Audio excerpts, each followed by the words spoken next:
Now, this also takes us into, we don't just have different types of statistics, right? We also have different types of data, the stuff that goes into statistics. So we're going to talk about a couple major branches and near synonyms. So two types of data we often talk about are qualitative and quantitative data. Qualitative data are things we put numbers on, but the numbers are kind of like just placeholders. The things don't really exist as numbers, right? So like if I wanted to talk about my eye color, I mean, could I get like an RGB, like numeric property that describes my eye color? I suppose I could, but is that how humans talk about eye color? No. I would say my eyes are blue. Blue is not numeric. Blue is an attribute, right? Now I could go and say, okay, I'm going to measure eye color, but computers like numbers, so I'm going to code, C-O-D-E, code. Coding in statistics is where you put numbers onto words. So blue equals 1, brown equals 2, green equals 3, right? Or a simple example, male and female. Male equals 1, female equals 2. Notice those things are things that naturally are qualitative. We put them in groups. We don't measure them numerically, but we put numbers on them to be able to analyze them. So it's important. The reason we call it a code is because if you don't tell someone what your code is, they don't know what those numbers mean. Because if you say gender 1, I have no idea what a gender of 1 means unless you give me the code that says 1 equals male. Does that make sense? So it's coded. So qualitative data are things that exist in these word forms naturally in some way, right?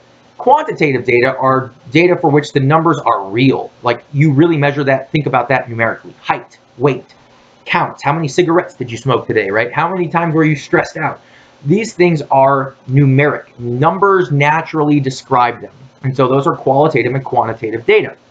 Now, the type of data we have will directly inform the types of statistics that we can do throughout the class, both descriptively and inferentially. So it's important to be able to identify types of data. This will never go away. You will need to be able to identify types of data as an essential piece of doing statistics effectively. Now, we can be more precise about how we deal with this, and we can talk about a bunch of near synonyms here. And so levels of measurement is a little bit of a more precise way to talk about data. A level of measurement is broken down into 4 particular levels, or sometimes called scales of measurement: nominal, ordinal, interval, and ratio. So here we're going to introduce some near synonyms. Okay, so you have qualitative data on the left going across to quantitative data on the right. Now, as you move from left to right, we see that essentially the scales of measurement follow that pattern. As you go to the right, they become more quantitative. Now, other important key terms to understand here is the difference between what we call discrete and continuous data. That is a very similar concept to qualitative and quantitative, but it has a slight nuance mathematically that matters. So discrete data exists in categories that don't overlap, right? That's what discrete means. Discrete, D-I-S-C-R-E-T-E, not E-E-T, which is like hush hush, discrete, not that kind. So discrete means they don't overlap. You're in this bucket or you're in that bucket, right? So qualitative things often live in buckets, right? But there are some numbers that live in buckets too, right? So for example, eye color lives in bucket. Like you either get green eyes or blue eyes. Like we're just going to call you one of those, right? We're not going to say you live somewhere between them, right? We put you in a bucket, right? But we can also put you in buckets with numeric things. So that's kind of where this gets a little fuzzier. So for example, if I'm going to do count of cigarettes, a count means you're in a bucket. You either smoked 1 or you smoked 2. You didn't smoke 1.34796, right? So that's the important thing here, is you can have things that are discrete but are still quantitative, and that's like the near synonym part. So your book discusses discrete and continuous, and it's important to understand, okay? Continuous data, as the pair for discrete, means that there's an infinite number of values between any 2 values that describe that thing. So weight. If you jump on a scale and it says you weigh 179.5 pounds, do you weigh 179.5 pounds? No, seriously, is that what you weigh? Okay, so Ignore whether you like, are you measuring at sea level? Is your scale accurate? Has it been calibrated? Are you naked? Like, I don't care about any of that stuff. Like, assume all perfect conditions and perfect methodology. You have a scale that measures to the perfect kilogram standard. It is pristine. You're on the scale. It says 179.5. Is that your weight? The answer is not exactly, right? So why isn't that your weight? Well, because it only goes to 179.5, the 10th decimal place. If I were to continue to measure more precisely, you might weigh 179.4732, which then rounds to what? 0.5. But you might weigh 179.46297. So notice there's an infinite number of possible correct answers to your weight besides 179.5. You could weigh, right, 179.54. So notice here that the 0.5 is the placeholder that you round to as a mark. So imagine we use a whole number as a simpler example. Say it just says 179. Well, you notice that you could weigh then anywhere between what? 178.5 and 179.5, right? All those numbers between that space would round down to that 179 or up to that 179. And so there is an infinite number of possible weights that exist between 178.5 and 179.5. Just think about that for a second. There's literally an infinite number. Think about how long off the decimals could trail if you had a perfect precision measurement and you got things to be exactly what they were. There's an infinite number of possible values. So the idea with continuous data is not that there can be an infinite number of values, like it has to go from 0 to infinity, but rather that between any two values, there's an infinite number of possible subdivisions to that value, right? So between 0 and 1, there's an infinite number of values. That's true, right? And that's actually come up later in probability, which probabilities exist between 0 and 1, and there's an infinite number of possible probability values in that space, right? So that is continuous. Continuous means it's on a continuum. There's no boxes, right? So think of discrete, get a visual, box 1, box 2, box 3. Continuous, think of like this number line, right? That goes infinitely in both directions. And there's no boxes, there's no lines, there's no, like, we have to like categorize somewhere, but it actually just all bleeds into one another, right? So that's the idea of discrete and continuous, okay? Near synonyms for qualitative and quantitative, but different. Because qualitative just means it's in words, quantitative means it's in numbers. Discrete can be numbers or words, but it has to be in categories, right? Continuous is inherently numeric, i.e. quantitative, but it means there's an infinite number of possible values within any two values. Okay, so that's what we got. Now the scales of measurement, or the levels of measurement, are nominal, ordinal, interval, and ratio. At nominal, data are inherently qualitative, right, or inherently discrete. You can't do any real math with them. You know, think about male, female. How do you do math with male, right? I mean, you can count male, right, which is why you can characterize it with frequency. I can say there were 7 males and 3 females, right? I can talk about frequency, how many of those things there are, just like I can count oranges and apples, right? But orange is not mathematical. So I can't add orange to apple, right? I can't subtract them or multiply them. I can't do any math if my data is measured on a nominal scale of measurement. This is why it's super important that all the statistics we can do will be informed by these types of things. Ordinal means that the data exists in an ordered nature, right?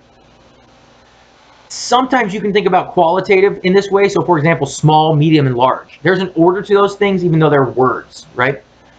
But often they're quantitative. So like, you know, talk about first, second, or third as places in a race, right? First is better than second is better than third. But you don't know that first is the same amount better than second as second is the third, which means that they're not equidistant. I often use the example of hotel ratings. You get 1-star, 2-star, 3-star, 4-star, 5-star, right? That's an ordinal scale. 5 stars is better than, i.e. greater than, 4 stars. But I can't say that if I add up 5 1-star hotels, I get a 5-star hotel, right? You can't stay at Motel 6 5 times and say you know what it's like to be in a 5-star. You can't do addition, right? So the only mathematical things you can do here, the greater than, the less than, the equal to, the not equal to, you can put in rank order, right? But because they lack the mathematical property of equidistance, you cannot do subtraction. To do subtraction and addition, you have to have equidistance. So that brings us to things like interval and ratio. Now, technically, interval and ratio are separate things, but we often treat them for instructional purposes in our class as kind of a unit. We'll just say it's interval ratio. The first assignment, you need to be able to distinguish between interval and ratio. So we'll talk about that now. But in the future, we'll often kind of treat them together. So by definition, interval ratio scales or levels of measurement describe things that are quantitative for data. And here you can do math, right? Now, technically, there are some slight differences in what math you can do, but in our application in class, you can just do math with them. They're numbers, you can do math.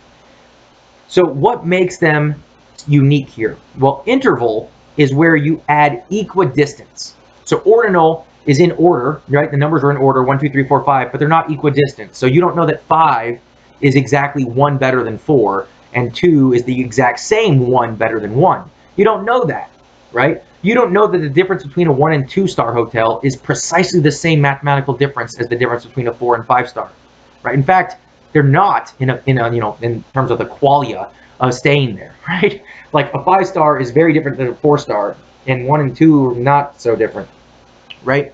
So equidistance. So think about like height. 1 inch is 1 inch. 1 centimeter is 1 centimeter. A person is 179 centimeters, is 1 centimeter tall, 1 centimeter taller than someone who's 178. And that same 1 centimeter describes the difference between someone who's 154 centimeters and 155. So it doesn't matter where you're at. All the values have equidistance. The space between one point to the next is identical, right? And because that's true, you can do subtraction. You can do addition, right? Now, the thing that interval lacks, though, is a true and meaningful zero. Ratio, scale of measurement, has a true and meaningful zero. An example I like to use, if it is 80 degrees in one place and it is 20 degrees somewhere else, so degrees Fahrenheit, right? One place is 80, the other place is 20. Can we say that place 1 is 4 times warmer than place 2? Right? 80, 20. Can we say that? What do you think? No, we can't. if you're used to trick questions, right, here we go. You cannot say that. Why can't you say that? Well, I'll challenge you to just go do this on your computer. Take 80 degrees Fahrenheit and turn it into a Celsius temperature. Okay? Now take 20 degrees Fahrenheit and turn it into a Celsius temperature. Are those two Celsius temperatures different by a factor of 4? No, they're not, right? So here is the thing. The reason you can't do that is because temperature here is not measured on a ratio, just an interval scale. So 1 degree hotter Fahrenheit, right? 1 degree warmer is 1 degree warmer Fahrenheit, right? One more degree temperature, right? Fahrenheit at every scale. So going from 15 to 16 degrees and going from 101 to 102 is the same degree. It's interval, but it's not ratio. Why isn't it ratio? Because if I say that it's 0 degrees Fahrenheit outside, that does not mean there is an absence of temperature, right? When you say a true and meaningful 0, it means that 0 has to actually indicate the absence of the thing being measured. The only way you could possibly think to argue that in temperature is Kelvin, because Kelvin, 0 Kelvin, is the place that atomic movement ceases. There's an absence of something, and it's not temperature, it's atomic movement, but that's what gives rise to heat, right? So when we talk Fahrenheit and Celsius, those things are interval, but they are not ratio. And that's why you can't actually do division and multiplication, right? I can't say 4 times hotter. It's not actually true. I could say 60 degrees warmer, right? That is true.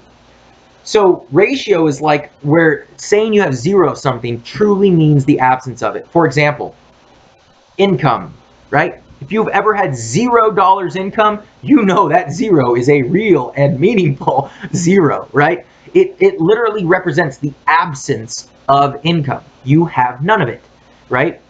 So that is a ratio measurement. The thing being measured, when you say 0, it has none of that, okay? All right. So hopefully this helps. Now don't get tripped up. When you have some questions, you can have something like, Number of cigarettes smoked. Okay, that's a count variable. So it is quantitative, but it's discrete, right? Because it's 0 or it's 1.